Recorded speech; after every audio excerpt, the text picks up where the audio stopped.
Lilo de Guzman. Everybody say, praise the Lord.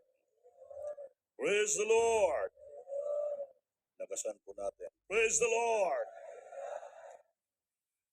First of all, the highest praise, glory, all thanksgiving and majesty, only to our loving God. And there is to say, and give the all honor and respect to our dearly beloved noble evangelist with the submitted time prophet of our loving God, and remember and cheer us the blessed memories of precious teaching, beloved son, Pastor Lina Golmud, and all beloved children, the whole blessed Almeida family. And I greet also my beloved minister, Kuya John, Skira, beloved kids, sa lahat yung mga anak, Bibi Mat, Princess.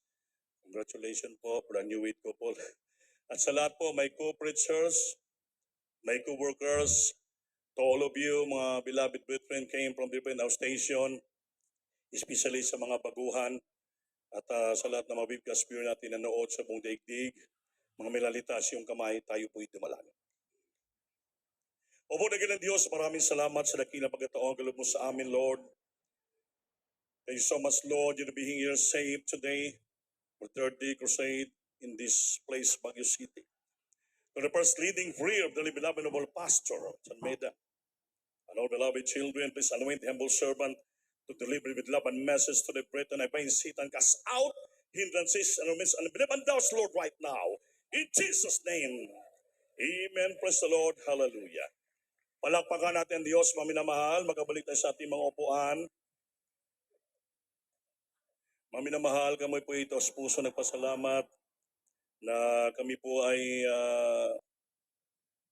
nandito sa inyo, nagkaisa from Cagayan de Oro City with my beloved wife, my children. The approval of beloved children. Salamat po for the great blessing, Apro TV. You trust us to be here sa dako ng Baguio City, beloved Pin, sa inyo po pag-imbita. At katuwaan namin kagalakan na kami nagkaisa dito sa ating krusada. Pinagpala tayo ng ating pinakamamahal na Panginoon. 3 araw na nakrusada, nung first day pa lang marami tumanggap, second day marami tumanggap ng bautismo. Hanggang ngayon po, I hope that the Lord touch your heart by means of His gospel, na kayo tatanggap sa ating mahal na Panginoon dahil wala na yung pinaka-importante sa tao kundi ang kaligtasan. Sabi nating beloved pastor, malapastor, the greatest matter and importance and urgency is the salvation of every human individual. The greatest matter, malaking bagay, greatest matter and importance, kailangan. And very urgent at kailangan na kaagad is the salvation of every human individual. Ang kaligtasan ng bawat tao sa buong daigdig. Sa bawat pitik ng rilo, sa bawat segundo, maraming namamatay, walang Kristo, sila po'y itatapon sa impyerno. Dalawang lugar lang puntahan ng tao, either hell or heaven. Dalawa lang. Kaya mamili po tayo dyan, mga minamahal. Kung gusto mo ng langit, simple lang. Pakinggan mo salita niya at tanggapin mo siya na salitang kapagligtas. Diyos at harin iyong buhay, sigurado patawarin ka ng Diyos, and you'll be baptized in water in Jesus' name. The Bible says, except a man be born of water and of the Spirit, he cannot enter into the kingdom of God. Ganun lang kasimple. Hindi na po kailangan Biyernes Santo, Biyernes Santo, ngayon, Sabado de Gloria na. Hindi na kailangan pupunta ka, magpapako ka ng iyong sarili sa cross. No need of hanging yourself in the cross. O maglatigo ka na iyong katawan, pasarusahan mo, hindi na. Bakit po? Inako na ng ating Panginoon sa cross ng Kalbaryo. Grabing paghihirap, His suffering, His passion, sapat na po yun. Siyang nag-ako ng kasalanan ng buong daigdig na tayo po'y makarinig Ebanghelyo. Dapat tanggapin na lang natin ang ating Panginoon. Paglingkuran na lang natin siya ng taos puso.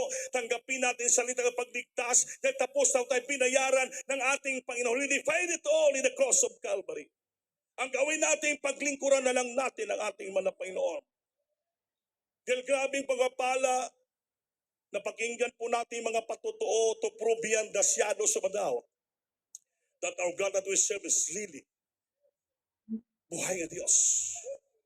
The life of beloved pastor with the 12 prayer warriors, hindi basta-basta yung talipaw hulo. The life of the Abu Sayyaf, mga leon yung mga tao doon, matay na tao. Pero because of love of a beloved pastor to the Lord, and as a prophet, inutusan nun sa Panginoon to go and preach the gospel, itong ginagawa natin ngayon. Bakit tayo nagkukrusada? Iluutos ng Diyos is the Great Commission that we must to follow. Go and preach the gospel throughout the world. Preach the gospel to every people.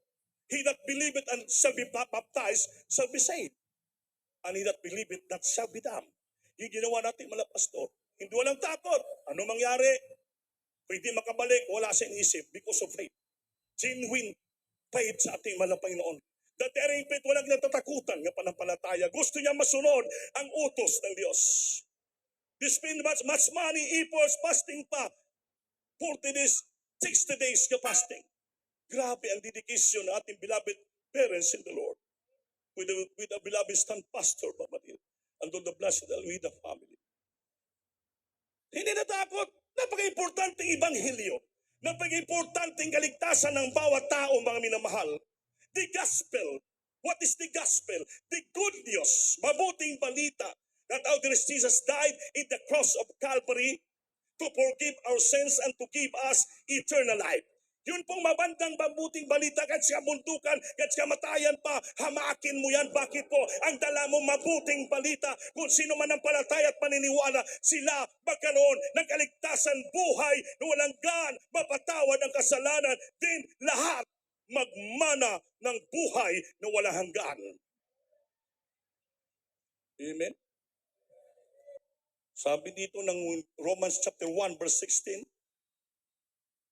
and then 2 Corinthians chapter 2 verse 4 and 5, kaya hindi lang ating basahin. Dito po sa aklat ng sulat ni Apostol Pablo sa mga taga-Roma, Kapitulo 1, versikulo 16. Sapagkat hindi ko ikinakaya ang Ebanghelyo, sapagkat siyang kapangyarihan ng Diyos na ikaliligtas sa bawat sumampalataya, una sa Hudyo at gayon din sa mga Greko.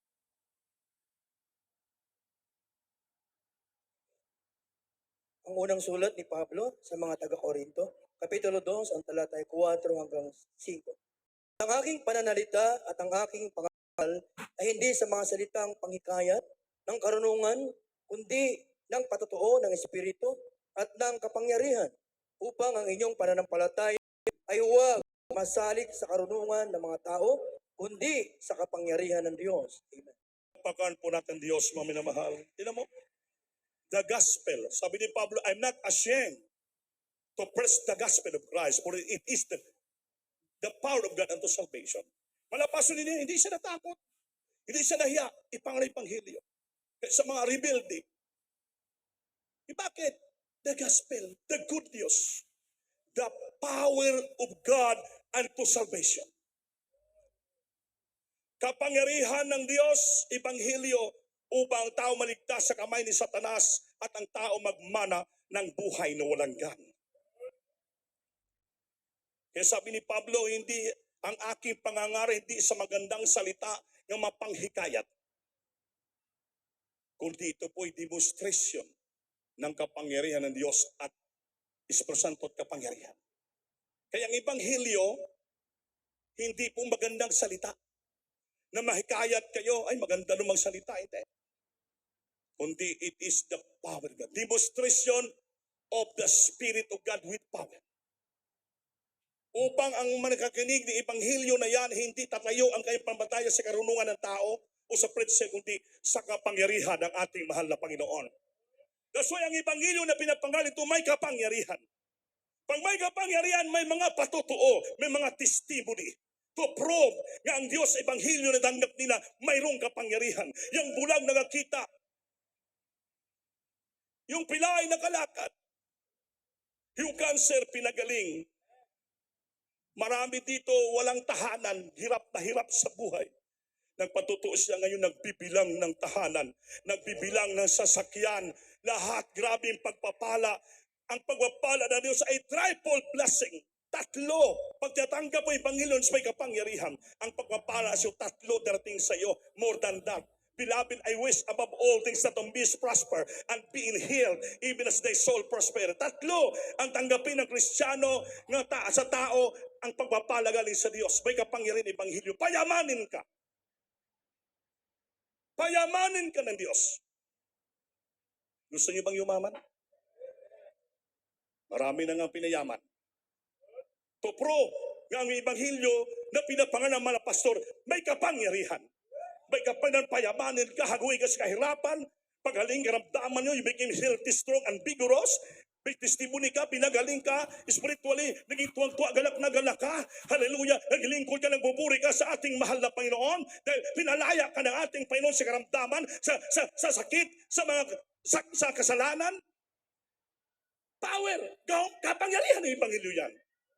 Kaya sa mga bisita namin nga nandito ngayon, kung gusto nyo, yung napakinggan nyo dito sa mga kapatiran na sila dating walang-wala salat sa buhay.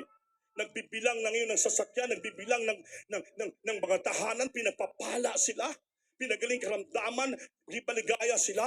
Grabe mga broken hearted, broken family, binuo ng ating mahal na Panginoon. Grabe mga pangapala. That is the power of the gospel.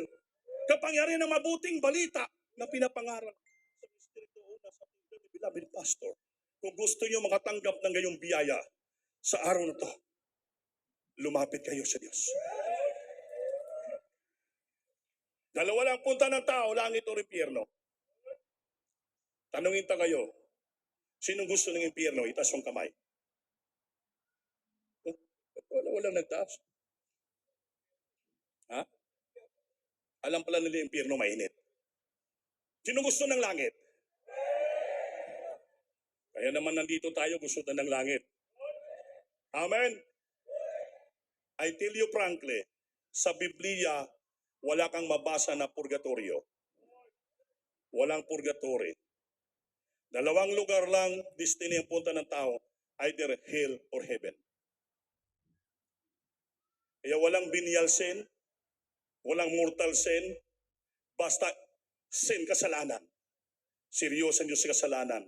Sabi ng Roma 6:23, ang bayad ng kasalanan, kabatayan sa impyerno.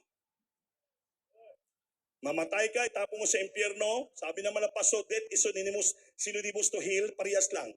Makasalanan, kamatayan, impyerno pupuntahan mo. Ngunit, ang regalo ng Diyos, buhay na walang gan sa magitan ng ating Panginoong Hesukristo.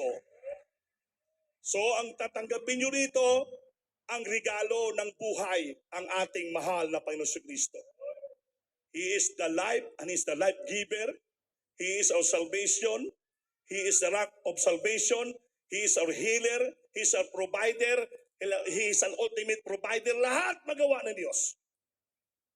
Payamanin ka, pagpapalain ka, pagalingin ka, mamanahin ka ng langit. Aba, sa may tao hindi gugusto yan. Kung ayaw mo, impyerno mapuntahan mo. Walang purgatory. Langit o impyerno, mamili kayo sa hapon na to. Mamili kayo sa hapong ito. You have to choose. To place of destiny. Buhay na walang gan sa piling ng Diyos o buhay na walang gan sa kaaway. Na doon sabi ng Biblia, where worms died not and fire never quench. Ang uod hindi na mamatay, ang apoy hindi namamatay. At sa langit ka, hindi maputol ang kadina ng kagalakan kasiyahan. Tuwang-tuwa ka with the Lord. Gabi, magalak na galak ka na pa sa lupa, galak na galak ka pa sa langit. Hindi mo tanggapin ang Diyos dito, problematic ka na sa lupa, pag sa impyerno ka, lalong problematic. Uod papasok sa ulo mo, sa mata mo lalabas, hindi ka matay. You are being tormented in the flame day and night. Hindi lang naman.